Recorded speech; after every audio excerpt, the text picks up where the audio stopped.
it's not help for us. Like I said, very little of our energy comes through the Straits of Hormuz.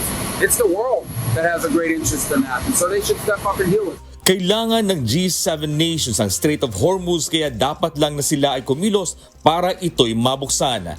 Ito ang pahayag ni US Department of State Secretary Mark Rubio isang araw bago ang kanyang nakatakdang pagdalo sa G7 Foreign Ministers meeting sa bansang France.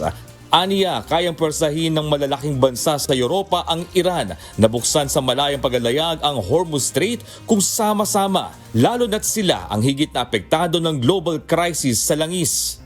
It can be open tomorrow if Iran stops threatening global shipping. For all these countries that care about international law, they should be doing something about it. Nauna nang nagpahayag ng kagustuhan ang mga bansang Canada, Great Britain, France, Germany, Italy at Japan na solusyonan sa diplomatikong pamamaraan ang sigalot sa Middle East at malaking perwisyo ng ginagawa ng Iran sa pangaharang sa oil transport sa Hormuz Strait.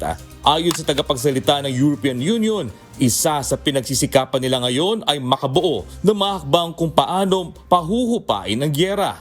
Pinaka-highlight ng agenda ngayong taon ang gyera ng Russia at Ukraine, gayon din ang US-Israel-Iran conflict sa Middle East. We need to exit from the war, not escalate this further, because the consequences for everybody around the world are quite severe. Ang Group of Seven Nations o G7 ay binubuo ng mga bansang US, Canada, Great Britain, France, Germany, Italy at Japan at ang European Union bilang partner. Bukod sa G7 countries, may kilahok din sa pagpupulong ang Saudi Arabia sa pamamagitan ni Prince Faisal bin Farhan Al Saud bilang kinatawan ng Arab at Muslim nations sa Gulf region.